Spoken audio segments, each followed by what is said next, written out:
Assalamualaikum warahmatullahi wabarakatuh. Kami dari kelompok 2 ingin mempresentasikan review jurnal ekologi laut tropis tentang ekosistem mangrove. Anggota kelompok: Niki Oktavia Angkasawan, Ega Dwi Agusviana, Niken Ayustianingsih, Hania Ayu Aufika. Jurnal 1, judulnya Kondisi Ekosistem Mangrove di Kawasan Ekowisata Karangsong, Kabupaten Indramayu. Jurnal Aquatica Indonesia, volume 4, nomor 1, halaman 11-16, tahun 2019. Penulis Aulia Rosdiana Tufliha, Dava Manggala Putra, Delima Mentari Amara, Reza Muhammad Santika, Sandra Meorti Oktavian, dan Perdana Putra Kelana.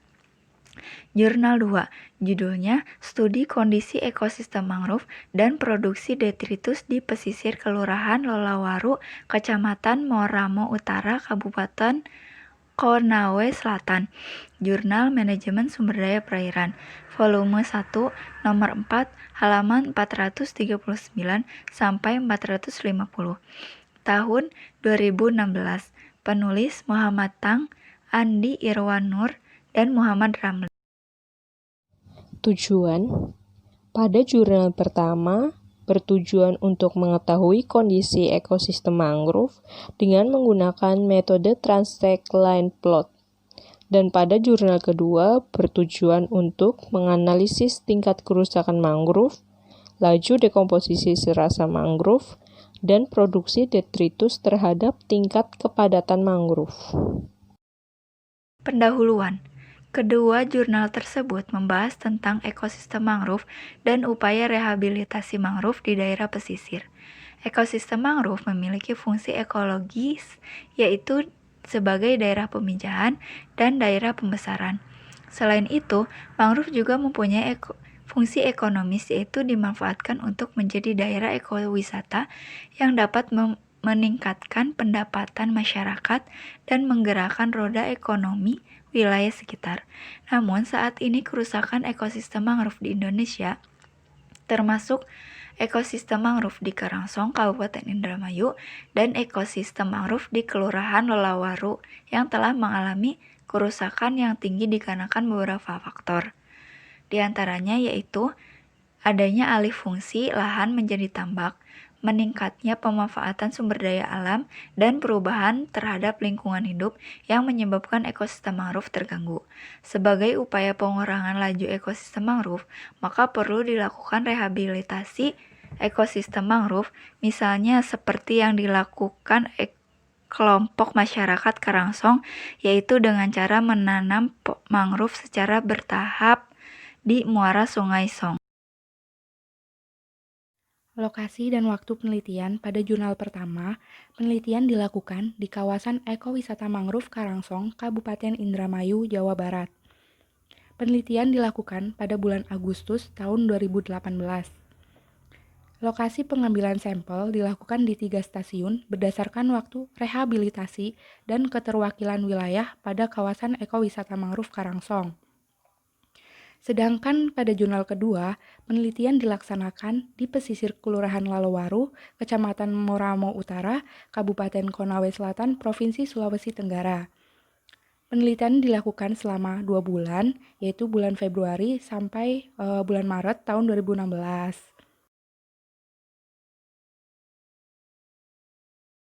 Kemudian, alat dan bahan pada jurnal pertama, alat yang dibutuhkan adalah rollmeter, tali rafia, GPS, survey sheet, termometer, refraktometer, pH meter, skop, plastik zipper, dan komparator sedimen.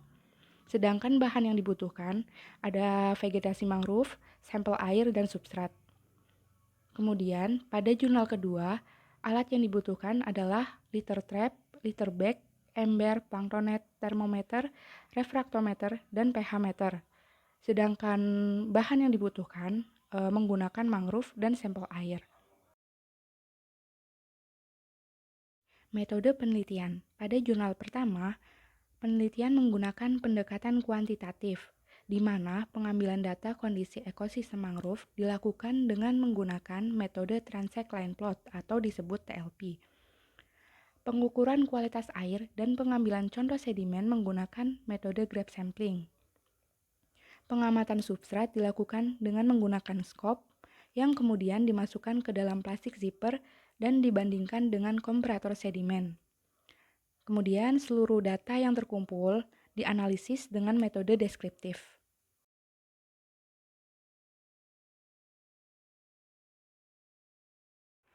Metode penelitian pada jurnal kedua, penelitian menggunakan metode litter trap dan litter bag, di mana pengambilan serasa mangrove menggunakan jaring penangkap atau penampung serasa berukuran 1 x 1 meter persegi. Pengambilan serasa dilakukan selama 2 bulan dengan rentang waktu 15 hari sekali, sebanyak 4 kali pengambilan sampel. Kemudian, prosedur pengukuran laju dekomposisi serasa menggunakan litter bag. Pengukuran ini diawali dengan pengeringan daun mangrove pada temperatur 60 derajat Celcius selama 2 hari. Dan untuk menghitung produksi detritus, diawali dengan pengambilan serasa mangrove yang ada di dalam litter bag, lalu disimpan di dalam ember, dan dilanjutkan penyaringan menggunakan planktonet dan ditimbang. Hasil yang diperoleh menggunakan satuan gram per meter persegi per hari. Kemudian, parameter pengukuran air yang diamati dalam penelitian ini adalah suhu, salinitas, dan pH. Seluruh data yang terkumpul kemudian dianalisis.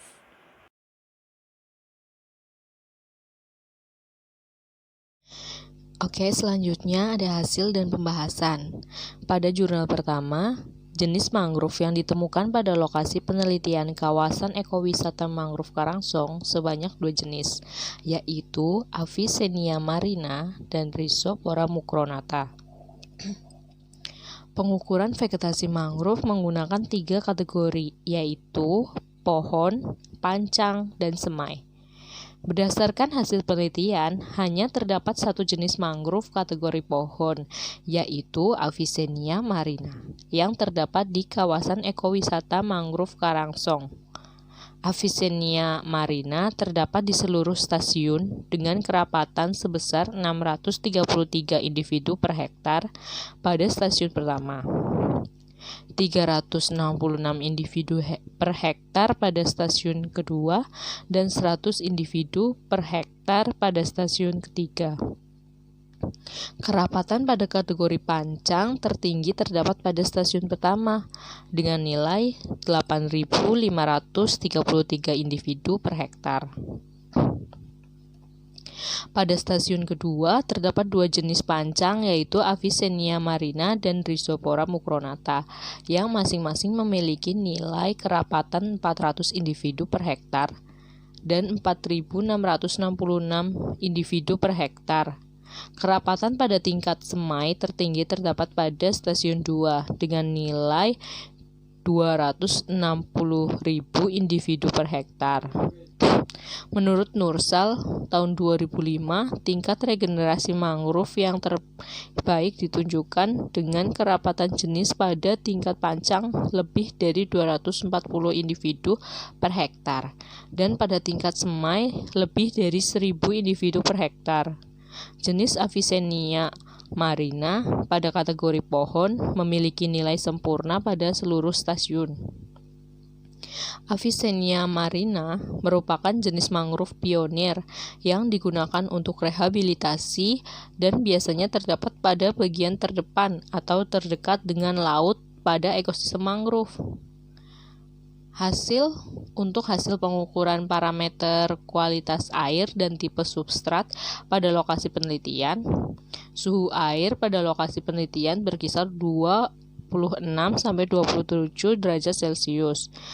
Menurut Haya DKK, Haya dan kawan-kawan, tahun 2015, suhu optimum bagi ekosistem mangrove untuk tumbuh dan fotosintesis berkisar antara 25 sampai 35 derajat Celcius. Berarti dapat diartikan bahwa suhu di lokasi tersebut optimum. Perbedaan kisaran suhu perairan pada stasiun pengamatan dapat disebabkan oleh arus, arus air, penutupan kanopi vegetasi, dan kondisi wilayah pengamatan. Kemudian ada salinitas pada lokasi penelitian berkisar antara 24 sampai 25 ppt. Salinitas dipengaruhi oleh pasang surut, curah hujan, penguapan, presipitasi, dan topografi suatu perairan. Akibatnya, salinitas suatu perairan dapat sama atau berbeda dengan perairan lainnya. Gerakan pasang surut selain berpengaruh terhadap nilai salinitas, juga dapat berperan dalam penyebaran biji, daya tumbuh biji, sehingga dapat memunculkan zonasi.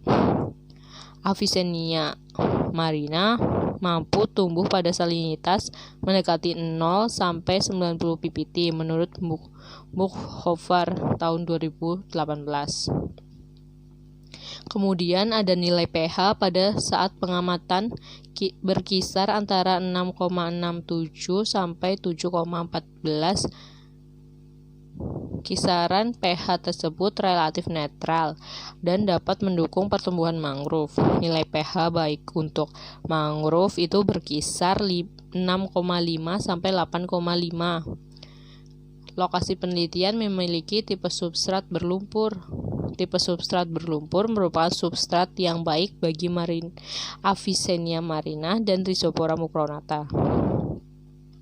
Hal tersebut sesuai dengan pernyataan Fadli tahun 2015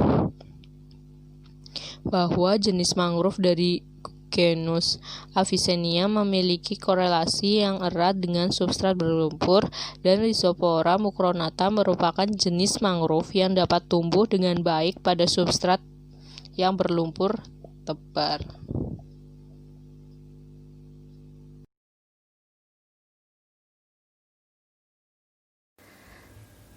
Selanjutnya yaitu hasil dan pembahasan pada jurnal kedua. Kerapatan mangrove relatif pada setiap kriteria mangrove, yaitu pada kriteria rendah, jenis Bulguera gymnorrhiza yaitu 21,052%, sedang 44,746%, dan padat 34,210%. Jenis Rhizopora apiculata memiliki kerapatan jenis relatif pada kriteria rendah, yaitu 23,021%, sedang 25,179%, dan kriteria padat yaitu 51,798%. Pengamatan yang dilakukan jenis mangrove yang ditemukan pada lokasi penelitian adalah Rhizopora apiculata dan Bulguera gymnorrhiza. Rhizopora apiculata merupakan jenis mangrove yang memiliki kerapatan tertinggi, yaitu 1.544,44 pohon per hektar, sedangkan jenis Bulguera gymnorrhiza memiliki kerapatan mangrove dengan persentasi 422,222 pohon per hektar.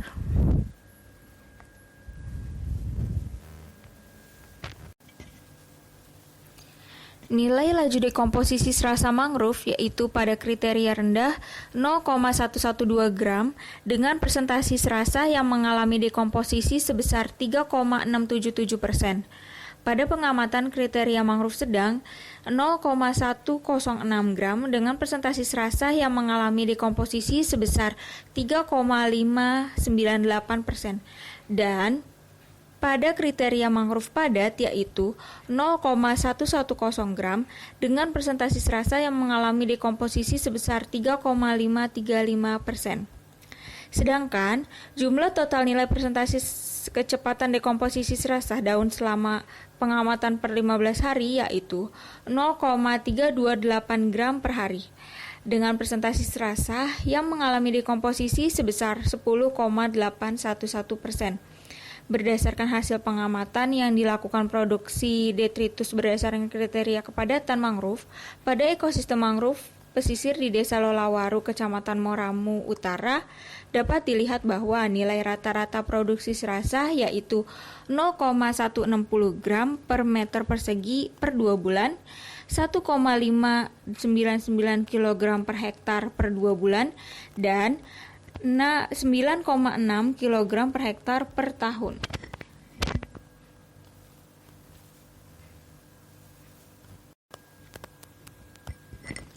Laju pengukuran parameter kualitas air dan tipe substrat pada lokasi penelitian. Suhu air pada lokasi penelitian berkisar 26 sampai 30 derajat Celcius. Menurut Husting dan Sanger tahun 1987 yang mengatakan bahwa pada Rhizopora sp, Ceripos sp, Exoceria sp, dan Limnozera sp, laju tertinggi produksi daun baru adalah pada suhu 26 sampai 28 derajat Celcius. Untuk Bruguera sp adalah 27 derajat Celcius dan Avicennia marina memproduksi daun baru pada suhu 18 sampai 20 derajat Celcius. Maka dapat dikatakan bahwa kisaran suhu tersebut optimal terhadap proses dekomposisi serasa mangrove. Salinitas pada lokasi penelitian berkisar antara 28 sampai 29 ppt. Nilai pH air pada lokasi penelitian diperoleh sebesar 6. Sedangkan nilai pH tanah pada lokasi penelitian berkisar antara 5 sampai 5,5. Nah, selanjutnya itu ada kesimpulan. Kesimpulan dari jurnal pertama adalah berdasarkan kategori pohon, kondisi ekosistem mangrove pada lokasi penelitian termasuk dalam kriteria rusak atau jarang, karena memiliki nilai kerapatan kurang dari 1.000 individu per hektar. Tetapi, kerapatan pada kategori pancang dan semai merupakan kondisi yang baik, karena di atas 240 individu per hektar dan 1.000 individu per hektar. Hal tersebut menggambarkan bahwa rehabilitasi mangrove dengan melakukan penanaman cukup berhasil karena memiliki tingkat regenerasi yang baik, ditandai dengan tingginya nilai kerapatan pancang dan semai. Jenis Avicennia marina merupakan jenis yang ditanami untuk rehabilitasi dan paling berperan dalam ekosistem tersebut. Kondisi kualitas perairan dan substrat dalam kategori baik untuk pertumbuhan mangrove. Dan pada jurnal kedua disimpulkan bahwa laju dekomposisi serasa mangrove di pesisir Kelurahan Lolawaru, Kecamatan Moramu Utara yaitu 0,328 gram per hari. Produksi detritus pada ekosistem mangrove di daerah tersebut sebesar 9,6 kg per hektar per tahun. Tingkat kerusakan ekosistem mangrove di daerah tersebut termasuk kategori rusak. Demikian akhir presentasi kami, semoga bermanfaat untuk kita semua. Jika ada pertanyaan yang ingin ditanyakan, silahkan komentar di kolom komentar. Terima kasih. Wassalamualaikum warahmatullahi wabarakatuh.